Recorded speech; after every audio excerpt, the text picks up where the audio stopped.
So I've made a record. This is the record, and I suppose it's a lockdown album of sorts. So it's actually been in the works for quite some time. It's actually been finished for quite some time, but I had to wait months for the vinyl to be manufactured. So this video I'm going to be telling you a little bit about this record, and I'm just going to get a guitar. I feel a bit weird sitting here talking to you without a guitar, so let me just do that. That's better. Now, I'm slightly embarrassed by shameless self-promotion kind of stuff, so this is actually going to be a shameless self-promotional video in disguise, and I'm going to talk about the making of this record. I'm going to talk a little bit about my creative process, if that doesn't sound too cheesy, my creative process, and talk about how the record was written and recorded.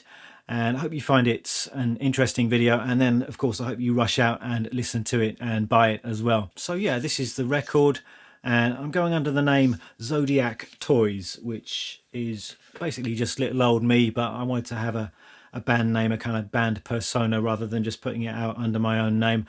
And the name comes from a 70s toy shop chain here in the UK, specifically the Zodiac Toys found in Abingdon, Oxfordshire, which I remember going to as a kid. And I like bands named after shops. There are sort of lots of bands that I like named after shops. There's Big Star, Fountains of Wayne, I think, and I can't think of any more. Now, for me, this is quite a different sounding record. And in the past, I've done kind of alternative indie type things, some more acoustic singer-songwritery kind of things as well. But this one is entirely instrumental, and I conceived of it as being quite an experimental record. And it's a guitar record, but there's lots of synthesizers and drum machines on there as well. But I mean, I say it's experimental, but it's not metal machine music. It's a listenable record. I like melody and I like hooks as well. So what I'm going to do is play through one of the tracks for you now. I've just got the backing track. I've taken off the guitar part that you hear on the record. I'm going to play that live for you, just so you can have some kind of a flavour of what this is all about. And then I'm going to talk about it further, talk about how I made the record.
So basically this record came about through me spending a lot of time in this room messing about with guitars and synthesizers.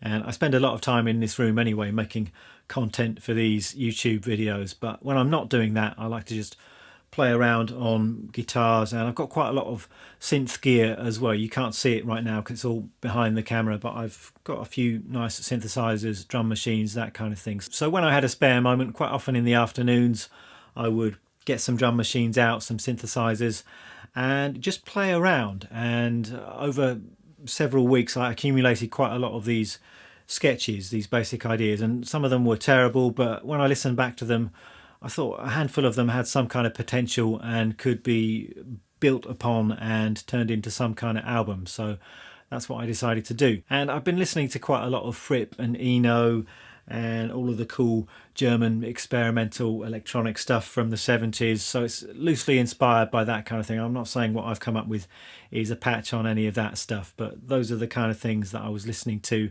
and the kind of stuff that was going through my head when I was making this. And once I decided to turn this into some kind of record, then I wanted to give the project a bit of focus.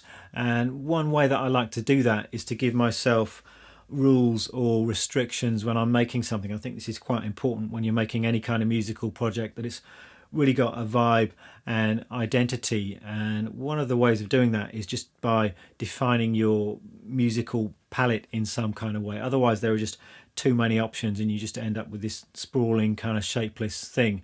So I deliberately decided that I was just going to use particular pieces of gear, and I wanted to keep it all analog as well. So analog synths and drums and kind of real guitars. Not because I'm some kind of analog bore or purist, but again, just to give the project some kind of direction. And you put these rules in place and they're helpful. And of course you can break them, and I did break them on quite a few occasions while I was making this, but at least it gives it some kind of identity, which is really helpful, I think, when you're getting into a project like this. And the starting point for a lot of this stuff was the rhythm tracks, so the drum machine and the bass line, often played on a synth. And the drum machine I'm using on this record is something called an Arturia Drum Brute. And really, I suppose it's a budget drum machine, but I find it really inspiring and a really great sounding drum machine. A lot of people didn't like it when it came out, but I think it's got a real character to it. So I wanted to kind of limit myself just to this drum machine for the drum tracks on this record. So I'd start off very often just by coming up with a groove on that drum machine, recording that, and then getting the synths out and seeing if I could find something to match up with that. And as far as the synths go, again, I wanted to restrict myself to just 2 or 3 synths. So the synths I think I used almost exclusively on this record. Firstly, there was the Moog, or the Moog, I know you're supposed to say Grandmother, which is a fantastic, again, quite budget-friendly synthesizer. And I used that to play a lot of the bass line stuff and some of the lead parts. And I've got a Korg MS-20 as well, the reissue MS-20. I used that a little bit, but then it broke or something went weird with it, so I didn't end up using that as much as the Grandmother. And then for the polyphonic stuff, for some of the pad stuff, then I've got this little Korg Mini-Log synth. Again, quite a cheap synthesizer, but it's got lots of character to it, and I use that for a lot of the kind of chordal stuff and the pad sounds. And for the guitars, again, I wanted to give myself some restrictions and some limitations which would really define the sound of the project. So I decided just to use one guitar and one amp for all of this record. So I just used the Jazzmaster through the AC30. I don't think I cheated on that actually, so it's all Jazzmaster on this record through my AC30. And of course I use some effects and things as well. And again, with effects pedals, I wanted to limit myself. So I've got loads and loads of effects pedals, but I think I only ended up using about half a dozen or so. And I think the core sounds that you're hearing here were coming from the overdrive pedal, which is my clone, the J Rocket Archer. I used the Rat for some of the more over-the-top distortion and lead sounds. There's lots of delay coming from the Belle Epoque Deluxe from Catlin Bread, and then occasionally there's some reverb from the Surfy Bear Reverb. I think I used a Crybaby Wah from time to time as well, maybe just a touch of chorus I think on 1 or 2 of the tracks from the Boss CE2, but other than that I don't think I used that much in the way of pedals. let's take a look at the specifics of one of these tracks then. And the piece that I played at the start of the video, it's the second track on the album, Lapis Lazuli. And what I might do is just go through the specifics of the guitar parts there, talk about how the track was composed, maybe show you one or two licks, and then maybe we can go behind the scenes and look at the multi-tracks, and I can show you how it was recorded and what's going on with some of the other instruments. Like with many of the tracks, this one I think started with the drum machine pattern and then a bass line played on a synth over the top of that, and the bass line is something like this.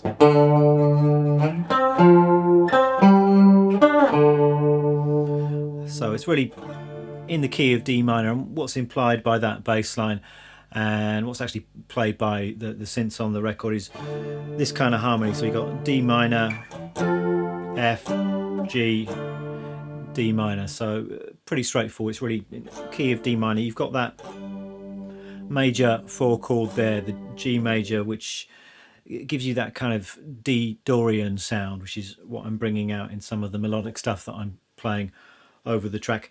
And over that section of the track, this is the main section of the track, there's a kind of melodic theme that I'm playing. Again, this is pretty straightforward. It's just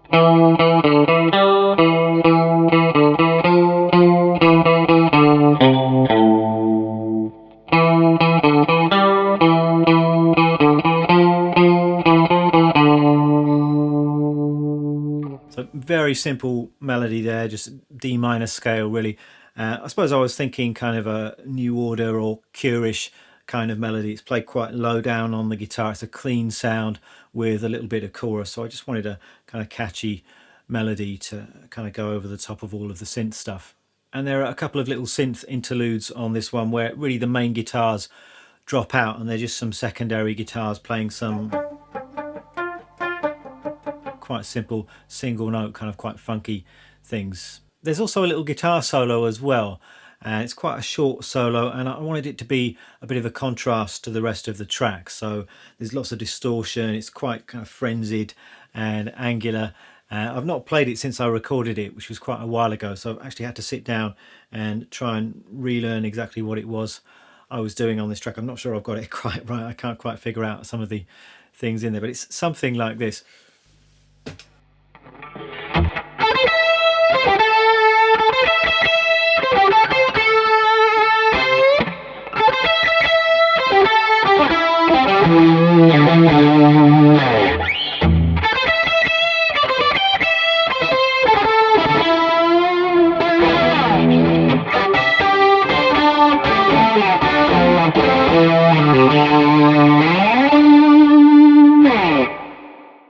So it's really just 4 different phrases, and I think I'm playing it in the 10th position, so D minor or D minor pentatonic, and I'm emphasizing this E note quite a lot here. That's the 9th or the 2nd. And I was going for that quite angular intervallic sound, so I'm kind of leaping around a little bit. We got some wider intervals, some fourths and things.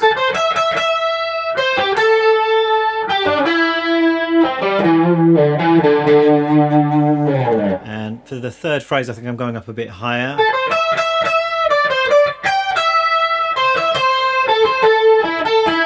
There's a kind of arpeggio thing. It's like an A minor arpeggio there. And then for the final phrase, just more big interval stuff really. So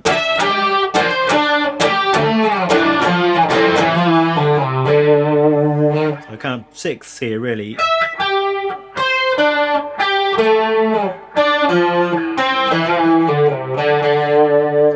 And I'm hitting the guitar quite hard, hitting all of the strings, so I'm kind of trying to mute some of the other strings. I mean, it doesn't matter if it's a little bit messy. I wanted that slightly messy kind of feeling on this solo, but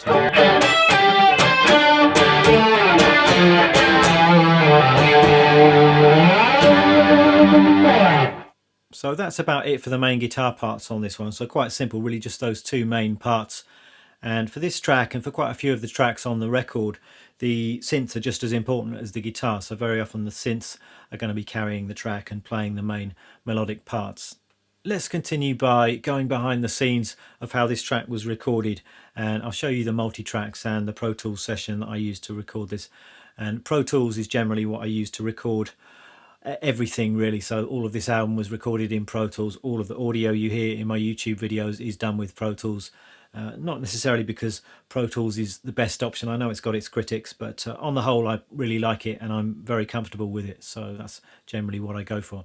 Okay, here we are inside the Pro Tools session, and this is actually the first time I've opened this in months, so just going to have to try and remember exactly what was going on here. So you can see the tracks here, the individual elements of this piece, and this list down here is just showing you what's what. And the way I've organised this, we've got the drums at the top, then it looks like we've got some synths, and then come the guitars, and at the bottom we just got some effects, effects returns, that kind of thing. So that's the way the session is organised. So let's take a listen and see what's happening.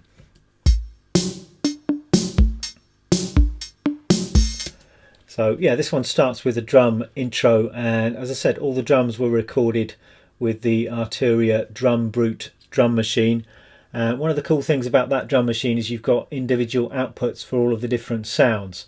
So I've recorded all these different drum sounds separately. So you've got the kick, snare, hats, etc.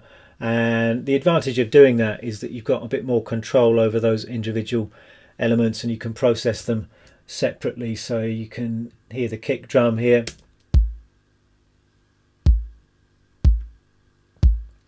so I've done a little bit of processing on that, just a bit of EQ there, or quite drastic EQ there by the look of it. I've got the snare drum, and again I've processed that. We've got some EQ, some compression, quite a nice reverb on this one, going for that slightly 80s, almost gated reverb kind of sound. Then we got the other elements of the drums there, some congas, some hi-hats, and put all of that together and you've got the basic drum track.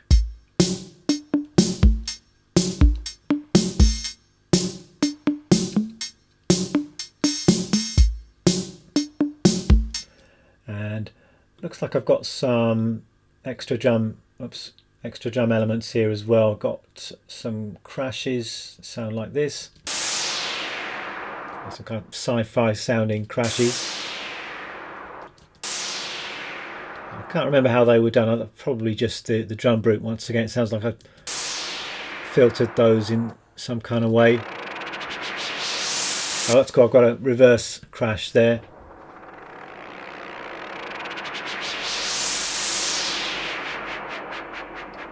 Really just as a way to emphasize going into different sections and just as a kind of accent. Going on down the list then, we've got some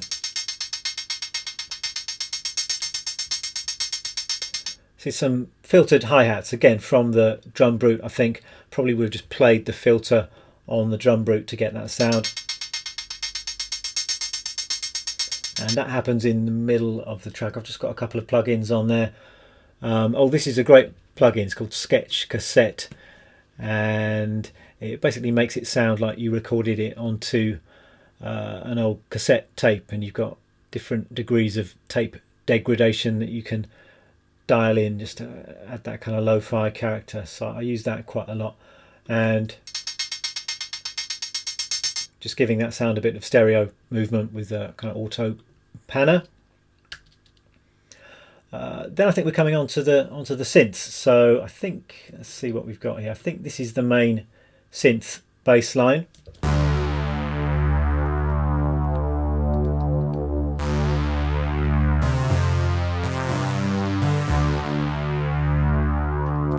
By the look of it, that was played on a micro Korg synth, and that's supported by a sub bass part here.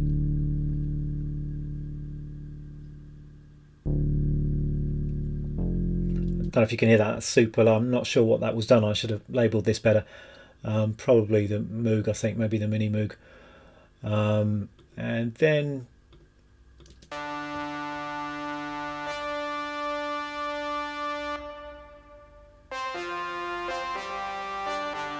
just a high synth part there, just emphasising the melody, and also got a pad sound here. I So if you put all of those elements together, you've got all of the synth stuff.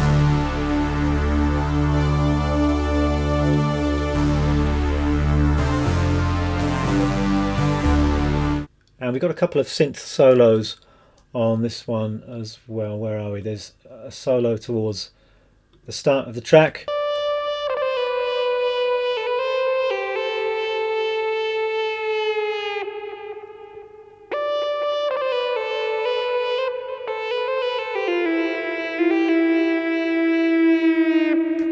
So again, I've not labelled what that was done on. That sounds like it's probably the Moog, probably the grandmother, I think that was played on. And we've got one more synth solo. Where is it? Towards the end of the track.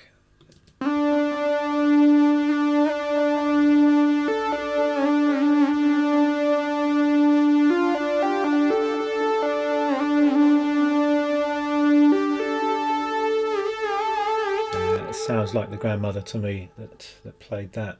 Then we're coming on to the guitars, and the main melody part sounds like this. So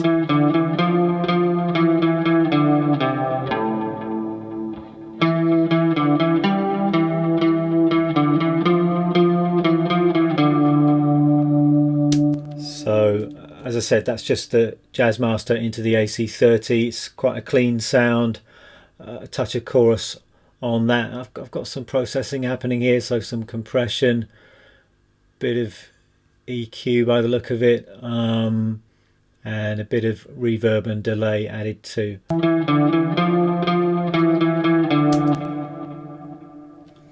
So that's the main melody.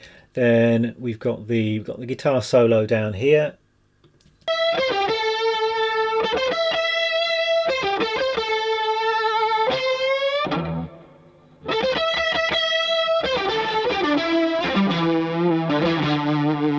And yeah, not really done too much to that. A little bit of EQ.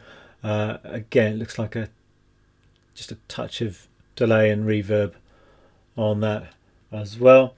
And then we've just got some other more supporting guitar parts. So there's this part here, kind of funky little part. This happens during the synth solos, I think. And what's going on, it's just a single note part, or two single note parts. I've panned them hard left and right, and the parts are slightly different, so you get that nice stereo sound where the notes are bouncing off one another.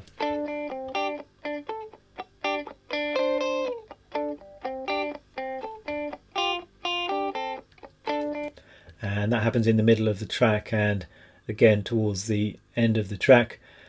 And it's just one more guitar part, and this happens in the mid section of the track. And in the middle of the track I just wanted it to go somewhere a little bit different, and the guitars are doing this kind of thing.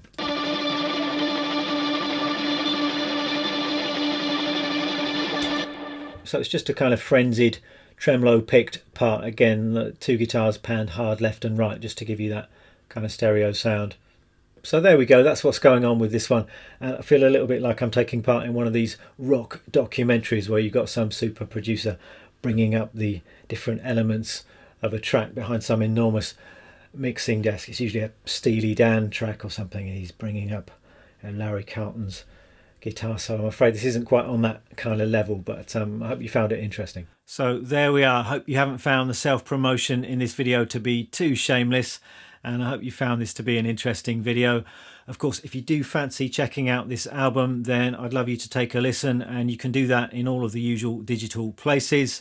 And I think if all of you give me a listen on Spotify, then I'll earn a fraction of a penny from each listen. Maybe this time in 5 years I'll be able to afford a cup of coffee or something. Better might be to check it out on my Bandcamp page, and there you'll be able to buy the digital album and also get hold of one of these lovely vinyl pressings. And this is a very limited release. I only got 300 of these pressed up, so I don't know how long they will be hanging around for. They might sell very quickly. Maybe the boxes will just be blocking up my hallway for the next few months. I don't know, but check that out on Bandcamp if vinyl is your thing. It's a nice pressing, a heavyweight vinyl, sounds really good. Thanks a lot for watching. I'll see you next time.